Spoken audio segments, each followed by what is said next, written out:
Up next on Line TV, we have Star Cox with a story on class scheduling with the counselors, Curtis Stevens giving us a look into our girls' soccer team, and me, Colonel Love, with some injury updates happening in the MLB. All that and more, Line TV starts now.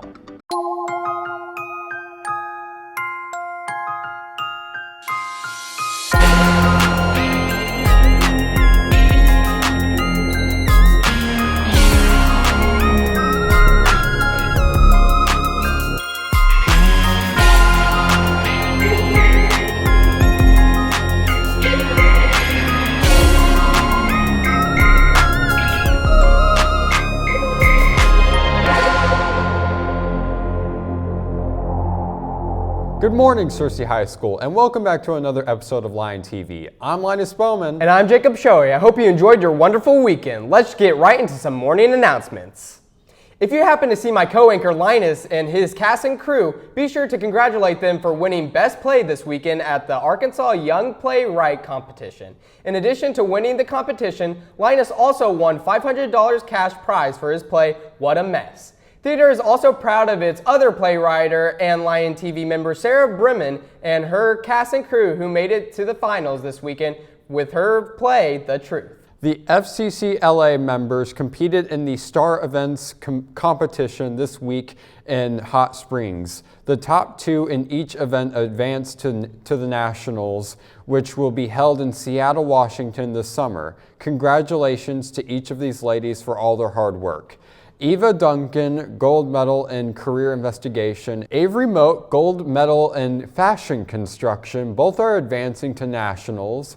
Alyssa Hazelwood, gold medal in Say Yes to FCS. Grayson Gentry and Audrey Threkeld, gold medal in Food Innovations Level 2, placing third. Aaliyah Perry, silver medal in Food Innovations Level 3. Speaking of FCCLA, they are selling Hershey Kisses bags to send to your favorite senior. Look for members during lunch or stop by room 104 to order. Each order is $2. Prom tickets are on sale through April 25th. The cost is $50 per ticket. Juniors and seniors may see Miss Ferret or Miss Nielsen to purchase tickets. Seniors wanting to purchase a DVD copy of Graduation, please get a DVD order form from either the West or East office and turn it in by May 8th. DVDs will be $20. Jacob, I know as seniors we don't have to schedule classes next year, but I'm still curious on how they're doing it this year. Even with the new class schedule? Yes, I'm wondering how the counselors and the students are dealing with that. Thankfully, Star Cox has a story just about that and all the stuff that went down the past couple of weeks. It seems every year here the scheduling process has a change. With this school year ending, Searcy is trying a smoother, more independent tactic. This is my 17th year in the counselor's office here at Searcy High School. With Searcy having so many students, it's hard to relay the same information to each student. And we realized that we had 80 teachers and they were interpreting the same thing 80 different ways essentially. We just decided to eliminate 0 hour, and the counselors would be able to pipe in the message as to what scheduling needs to be. Oh, stagecraft. I can't read. There's a lot of thought and planning that goes into creating each piece of every schedule. Miss Blunt and I spend a lot of time in the summer switching classes around and moving class periods to try and make sure that students are able to get the classes that they want. Unfortunately, that is not always possible, but we certainly do our best. In order to create the master schedule for the next school year, we have to know how many students need what classes and build the schedule around. We know we'll need 10 courses of Algebra 1 or 12 courses of biology or whatever the case may be.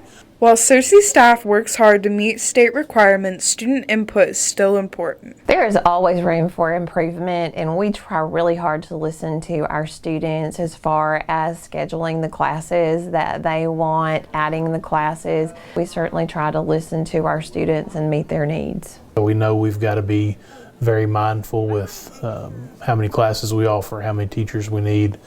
It's a form of more consistency. They still need economic age. And we want you to have the classes that you want to take, but it's very difficult to schedule into classes that you want to take when you don't turn your registration forms back into us for us to be able to do that. Scheduling is a lengthy process that requires effort from many people. Cersei is trying new methods of scheduling in hopes of making it an easier school year. And with that, we close the book on high school scheduling. Back to the news desk. Thanks, Star, for the helpful insight. One man was killed and at least 9 people were injured Saturday night when shots were fired at about 10 p.m. at a block party near the corner of Williams Avenue and Martin Luther King Street in Wynn. 2 victims were run over by vehicles at the scene. Varian Campbell, 27, of Wynn, was pronounced dead at an area hospital. Victims were male and female with ages ranging from 24 to 49. A fire raged through one of Copenhagen's oldest buildings yesterday, causing the collapse of the iconic spire of the 17th century old stock exchange as passerby rushed to help emergency services save priceless paintings and other valuables.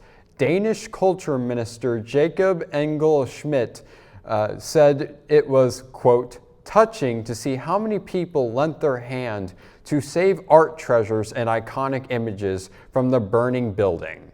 Booms and air raid sirens sounded across Israel early Sunday after Iran launched hundreds of drones, ballistic missiles, and cruise missiles in an unprecedented revenge mission that pushed the Middle East closer to the region-wide war. Rear Admiral Daniel Hagari said Iran fired 170 drones, more than 30 cruise missiles, and more than 120 ballistic missiles. The Iranian attack, less than 2 weeks after the suspected Israeli strike in Syria that killed 2 Iranian generals in an Iranian consular building, marked the first time Iran has launched a direct military assault on Israel, despite decades of enmity dating back to the country's 1979 Islamic Revolution. Whew, all that talking has worn me out, Linus. It's probably because of all the studio lights and also the warmer weather recently. I can't argue with that, and especially can't argue with the weather forecast. Well, let's see what the weather is going to be like for this week. Good morning, Cersei High. Here's your weather updates.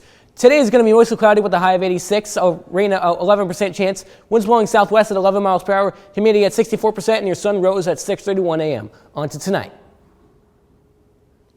Tonight will be partly cloudy with a low of 60, a rain at 20% chance, winds blowing southwest at 5 miles per hour, humidity at 78%, and your sun will set at 7:41 p.m. On to the almanac. Average temperatures have been a high of 73, a low of 50. Monthly average of precipitation is 5.42 inches, and month to date is 1.67 inches. On to that 5cast. Thursday will be partly cloudy with a high of 85, a low of 62, and rain at 40% chance. Friday will be rain showers with a high of 72, a low of 56, and a 42% chance of rain. Saturday will be rain showers again with a high of 62, a low of 47, and a 55% chance of rain. Sunday will be once again rain showers with a high of 63, a low of 42, and a 43% chance of rain. And on Monday, it'll finally be mostly sunny with a high of 69, a low of 44, and a 4% chance of rain. Ugh. 3 days of rain showers, huh? I can't believe it. Looks like I'm gonna have to break out the umbrella again, right, Linus? Correct.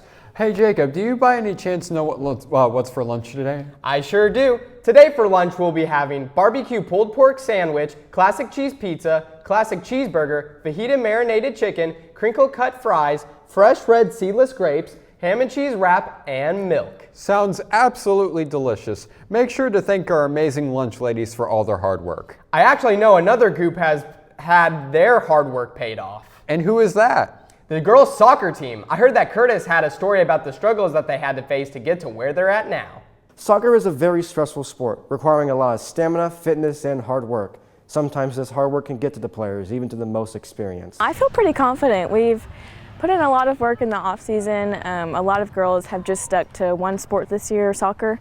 We've had really good results in the weight room, so we've just been working really hard, so I feel pretty good about it. We feel pretty confident about, where just because of the senior leadership that we have 3 seniors that are great leaders. The only plan is to win conference and win state championship. With that plan in mind, it's sometimes difficult and frustrating to be in such a competitive sport. Anytime you get into coaching, if you're a coach, you want to build relationships with your students. But there's not really anything that's hard. You just got to be able to work hard, outwork people, and build that relationship with your team. Putting in all that work and like all that time in a game and then like not getting the result you want can be devastated. As a team, we just put in work all the time, and so just not getting the results we want can be frustrating sometimes. Even when the thought of quitting comes up, members of the team always push through. I love what I do. Searcy's a great place to live and a great place to teach and work. It's easy to come to work every day and enjoy it.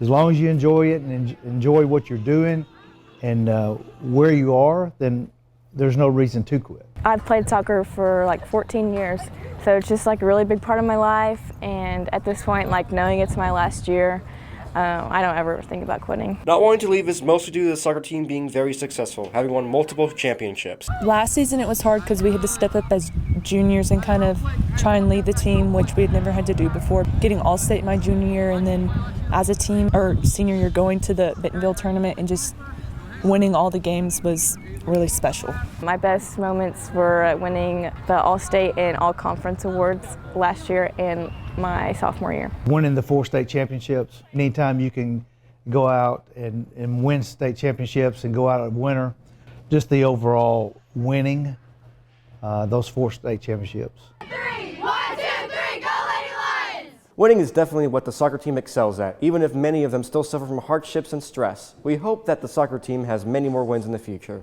Now back to the news desk. Thanks, Curtis. Soccer is cool and all, but I also want to know about the other teams as well. Well, that's why Connor Love has more updates about Searcy's athletic programs, plus all our national sports updates.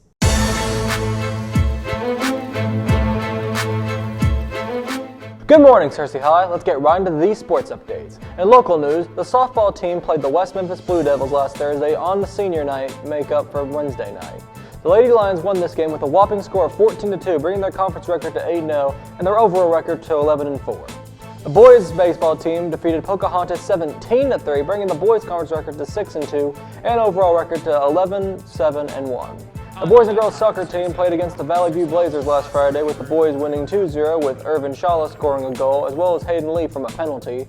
This brings the boys' record to 7-0 in the conference and 12-2 overall. The girls won 3-1 with Sarah Daniels scoring, also Abby Lawson scoring off an Avery Meadows corner kick and Georgie McMahon scoring the third goal. This win brings the girls' record to 7-0 in conference and 12-0 overall, still keeping their undefeated run. In national sports, the NBA #1 seed in the Western Conference has been decided, and it is the Oklahoma City Thunder, who clinched the top seed by demolishing the Dallas Mavericks 135-86. In the MLB, multiple pitchers such as Cleveland Guardians' Shane Bieber, New York Yankees' Jonathan Loaisiga, and the Atlanta Braves rising star Spencer Strider all went out with season-ending elbow injuries. The MLBPA blames the new pitch clock for all these injuries, so let's hope that this new crisis in baseball calms down. In the WNBA, their draft happened Monday, with the Indiana Fever obviously choosing Iowa's Caitlin Clark as their first pick, Tara Brink being selected by the Los Angeles Sparks with the second pick, and Angel Reese getting selected with the 7th pick by the Chicago Sky. In the NHL, the NHL playoffs are about to begin, with the top seeds being the Boston Bruins, the New York Rangers, the Dallas Stars, and the Vancouver Canucks. And that's all the time we have for you, Cersei, so let's head back to Linus and Jacob at the news desk. Thanks, Connor, but unfortunately that's all the time we've got for you today, Cersei. Make sure to subscribe to our YouTube channel at Searcy High Lion TV. And to follow us on X at Lion TV, Instagram at Searcy Lion TV, and on Facebook at Searcy High Lion TV. Signing off, I'm Linus Bowman. And I'm Jacob Shoei. I hope everyone enjoys the rest of their Wednesday, and we'll see you Friday, Cersei.